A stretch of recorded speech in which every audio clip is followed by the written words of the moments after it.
So today I'm going to show you how to schedule a payment on your Apple credit card. So we're going to actually go ahead and load up the wallet app right over here. You could either tap on the app or search for it in your search bar. Now right over here for us inside of the wallet app, we have quite a few cards, but we're going to go ahead and slide down to our Apple credit card, which is going to be here towards the bottom. Yours might have a different color just depending on how much of a balance you have, or if it's a zero balance, it'll be all white.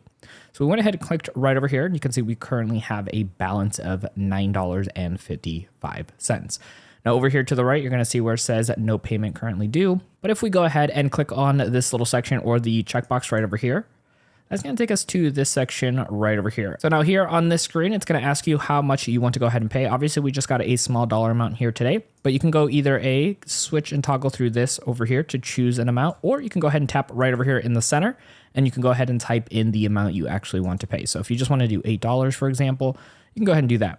You can either click the schedule here, or let me just go ahead and hop back. Or if you're back over here on this screen, just go ahead and find the dollar amount you want to pay.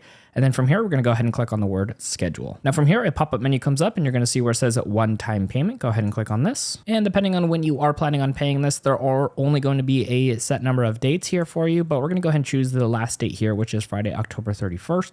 And here at the bottom, it's going to let you know that you're paying whatever dollar amount on that date. Let's go ahead and click on this. And now from here, it's actually going to show you which account it's going to be pulling from. If you want to go ahead and change that account, you can click right over here where it says change bank account, and then this will be updated. And then from here, all you got to do is double click to pay. It'll do your Face ID, and then you are all set to schedule your Apple credit card payment. Now there is more to show you when it comes to utilizing your Apple Wallet. So check out our next video right over here on screen to keep on learning.